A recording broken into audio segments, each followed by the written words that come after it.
17th century readers were well accustomed to carefully structured architectural books, offering overviews of buildings or of design principles. For instance, a volume like Giovanni Battista Costaguti's Architettura della Basilica di San Pietro in Vaticano, or a volume like Sebastiano Serlio's Tutte l'opere d'architettura. At first glance, Carlo Fontana's 3 books on individual buildings, L'Anfiteatro Flavio, Il Tempio Vaticano, and Discorso sopra l'antico Montecitorio, seem just such familiar overviews. Each title states simply the building that will be discussed across the following pages. But Fontana's readers quickly become perplexed. Soon after they open one of his 3 volumes, they discover a strange disarray of disparate details. Costaguti and Fontana both included a site plan as their first illustration in their books of St. Peter's. But while Costaguti outlined only the 17th century buildings, Fontana layered chronological and topographical information. St. Peter's overlaps with the ancient Roman circus originally on the site, and the Monte Vaticano rises behind it. Continuing to turn the pages of Fontana's volumes, readers learn, too, that he has blurred the usual distinction between retrospective histories, like Costaguti's book, and books that incorporated an architect's own designs, and that were often introduced by design principles, like Palladio's I Quattro Libri. For Fontana not only included his own design proposals alongside site histories, but also provided tours of his designs that echoed books like Costaguti's on St. Peter's. Palladio had summarized his villa and palace designs, often with plan and elevation that offered general overviews. Fontana, in contrast, leads the reader towards his design for a chapel in the Colosseum at the end of his Anfiteatro Flavio. One sees first a plan and section on the same page that depict the chapel inside the Colosseum, and one then proceeds to separate pages of elevation and section of the chapel. That is, Fontana inverts and even ruptures the usual structure of the architectural book, emphasizing disparate particulars rather than general overview, and placing his own designs in the context of historical phases rather than abstract design principles. Because of his overwhelming accumulation of detail, Fontana arguably confuses rather than enlightens his reader. After all, who would in fact sit down and read the 487 pages of his Tempio Vaticano, a volume that also repeats itself and circles back on itself chronologically? Yet Fontana wrote his books on St. Peter's, the Colosseum, and the Curia during the 1690s after he had become Principe of the Accademia di San Luca. And so when he would seek to consolidate his authority as both intellectual and designer. Nor was he alone in turning to disparate details to communicate building design. In mid-17th century France, Roland Fréard du Chambray transformed the 5 classical orders from categorical rules to phases of continuously changing design across his Parallèle de l'architecture antique avec la moderne. Each section on an order contains comparisons of profiles by recent authors, and consequently invites present and future readers to create their own interpretations from these comparisons. Half a century later, in early 18th century Vienna, Johann Bernhard Fischer von Erlach claimed that the global array of buildings in his Entwurf einer historischen Architektur would instruct readers about architectural design. And the following pages emphasize on-site experience, from textual discussions of building history to perspectively rendered scenes, such as that of the Egyptian pyramids shown here. Learning about architectural design, according to Fontana, Fréard du Chambray, and Fischer von Erlach, thus seems to require assembling particular details of accounts of the orders or the history and experience of buildings across the world. By offering such a seeming disarray of detail, in fact, Fontana and his contemporaries were rethinking design and comprehension of the built environment in terms of a new philosophical and scientific emphasis on physical particularity in human perception. Through both illustration and text, Fontana rethinks earlier modes of representing buildings to foreground the physical particularity of a specific viewer observing a single site. At the end of the 1708 edition of his Discorso sopra l'antico Montecitorio, he sets the familiar building plan within a new emphasis on site experience. For, before readers examine his plan of the Curia and its piazza, they encounter a scene evocative more of volumes for curious travelers, including Giovanni Battista Falda's Il Nuovo Teatro di Roma Moderna, then volumes for prolonged architectural study, where illustrations were flattened and emptied of people. Like Falda's engraving of the Piazza Colonna, Fontana's curia and piazza are dotted with figures on foot and on horseback. And so appear a depiction of Roman life, to be enjoyed at least as much for the skillful articulation of activities as for the design of the curia.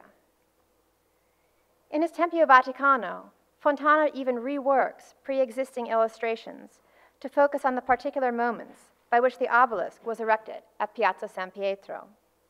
Across della trasportazione dell'obelisco Vaticano, Domenico Fontana had included engravings of the obelisk, both with allegorical figures alongside workmen and spectators, and with solely workmen and spectators. Consequently, his readers oscillate between the narrative of erecting the obelisk and retrospective reflections. The allegorical figures whom you see here are so much larger than the workmen and spectators that they create a strong contrast between the present of the artist and reader and the past of erecting the obelisk.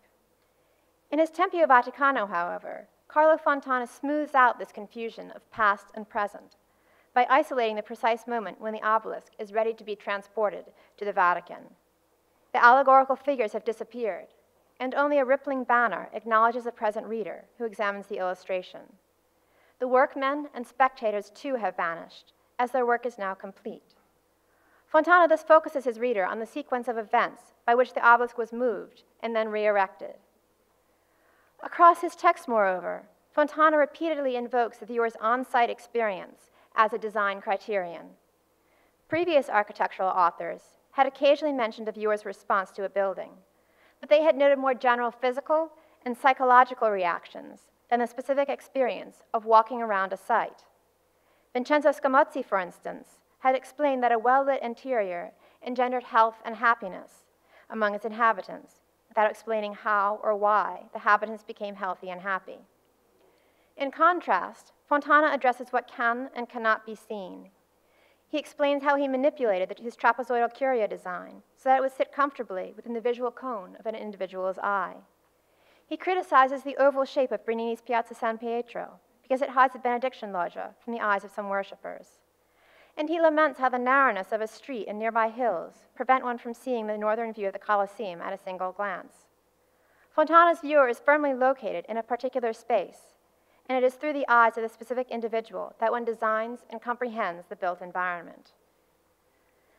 By turning from less tangible psychological reactions to the particularities of physical experience, Fontana echoed contemporaneous philosophical and scientific debates that grounded human perception in specific moments and places. Up to and across the 17th century, scholastic philosophers had argued that humans moved away from physical particularity as they comprehended the world around them. One became aware of an object because it acted on one's sensory organs. For instance, color acting on the eyes to produce a sensation of sight.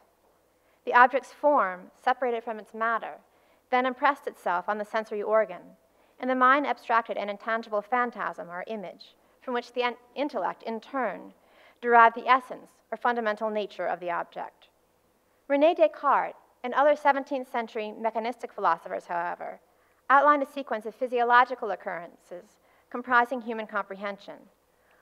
One saw an object because light rays agitated fibers at the back of the eye, and nerves conducted those agitations to the brain, where they passed through various conduits to create an image of the object. Now on the left here, I'm showing you Descartes' diagram of this process, where the light rays come into each eye and agitate the fibers of the back, and then those agitations are then condensed into the pineal gland or common sense here to create an image of the object. Because of this physiological process, one experienced the world as a sequence of disparate details. One could hold only one object or idea at a time in one's mind, Descartes argued, because the vibrations produced by an object would attract the spirits inside the pineal gland, the site of comprehension, toward one object rather than another. Empirical scientists transform the sequence of physical particulars into the basic technique for gaining accurate knowledge of the world. At the beginning of its Saggi di naturali esperienze fatti nell'Accademia del Cimento, the Florentine Accademia del Cimento explained that its volume was not presenting definitive conclusions. Rather, according to its motto of provando e riprovando, experiments needed to be tried and retried to remove error from human knowledge. Just as Fréard of Chambray assumed phases of design for the 5 classical orders, and just as Fontana transformed building design into phases of site history and a viewer's experience, so too human knowledge inescapably rested on particular details. Literally, in fact, individuals found that they could learn about their world only through particular physical details when they used the tools developed by scientists to sharpen sensory observations. Usually, one comprehended one's world by looking around, turning head and eyes up and down, left and right, in a continuous sequence of observations.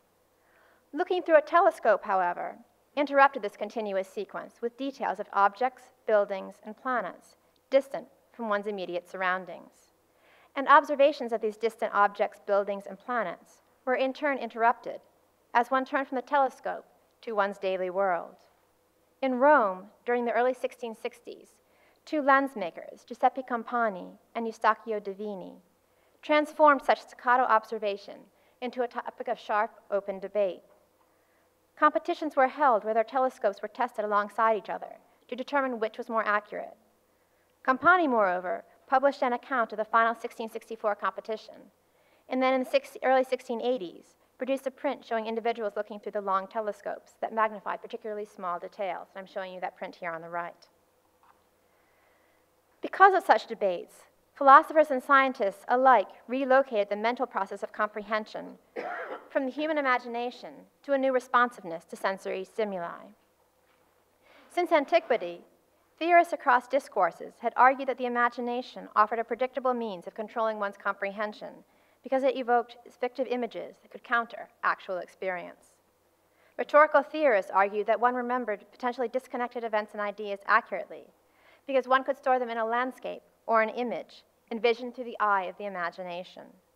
And St. Ignatius of Loyola argued in his spiritual exercises that the worshiper remained focused on prayer by seeing and hearing biblical events, again through the eye of the imagination. On the left, I'm showing you here the title page of one of these memory treatises, Robert Flood's, where he shows the eye of the imagination envisioning different images, Tower of Babel, for instance, here, that could become mnemonic devices.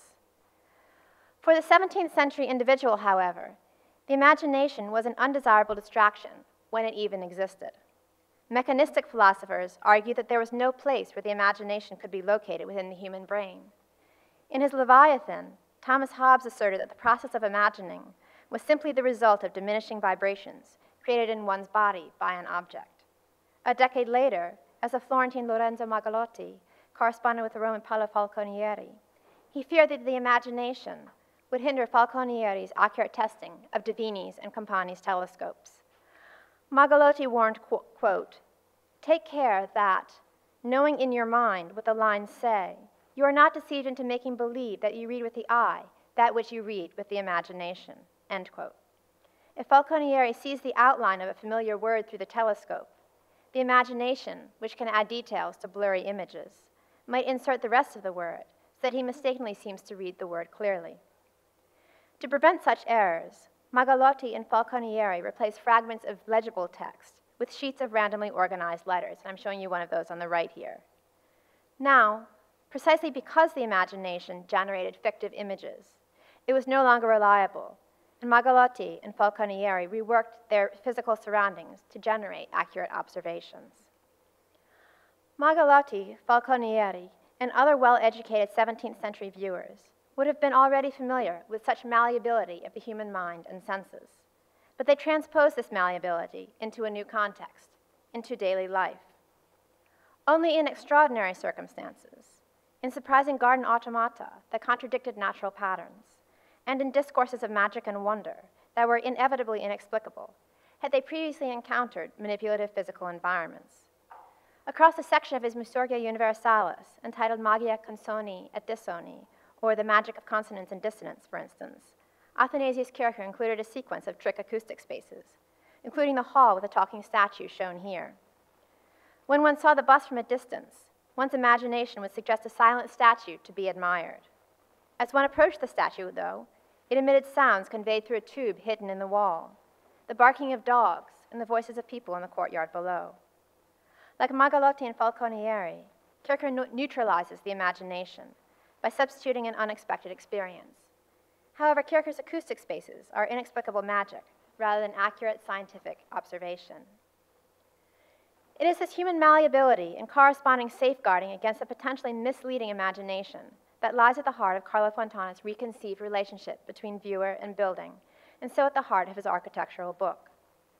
Proposing a design for a new prison to house delinquent boys at San Michele a Ripa, Fontana described the cells and main room in terms of disciplinary sights and sounds. Prisoners would be held within the bounds of morally and socially appropriate behavior, he argued, because they could see that they were under surveillance by guards. The sight of the open staircase, for instance, where all could be seen and heard, would rein in the imaginations of the boys, since they would refrain from, quote, from committing, quote, any imaginable act of dishonesty, end quote. A boy might imagine a dishonest act, like stealing, but his imagination would never transfer that idea into actual deed, because it would be halted by his observation of the staircase. Just as Magalotti and Falconieri halted the superimposition of the familiar word on the blurry outline seen through the telescope. So, too, the profusion of seemingly disparate details in Carlo Fontana's books on St. Peter's, the Colosseum, and his design for the Curia could hold the imagination at bay. There was less risk that the imaginations of his readers would insert erroneous information, since Fontana himself had already provided the full panoply of details. His site plan of the Vatican area, for instance, ensures that readers will accurately place St. Peter's relative to the Monte Vaticano, since they will not need to imagine inserting the rising land into the plan. More broadly, if, as philosophers and scientists argued, humans understood their physical environment through the particulars of sensory stimuli, then quite simply the overarching rhetoric of general design principles of Costagutti's plan of the 17th century Vatican complex were little effective in communicating about a building. Rather, to communicate about and comprehend the built environment, one needed to stand on a specific site or at a specific moment in time. That is, to invert the usual architectural book into a sequence of empirically observed particulars that resisted the now distracting imagination. Thank you. Thank you very much indeed. We are going on. Thank you also for having been so precise in handling your time. Marvelous. Please. Now we're coming to the last of the three presentations. Erik Wegerhof, dell'Università Tecnica Università di Monaca di Baviera. Lui ha scelto l'esempio del libro sul Colosseo e siamo molto curiosi per sapere quello che ci dirà.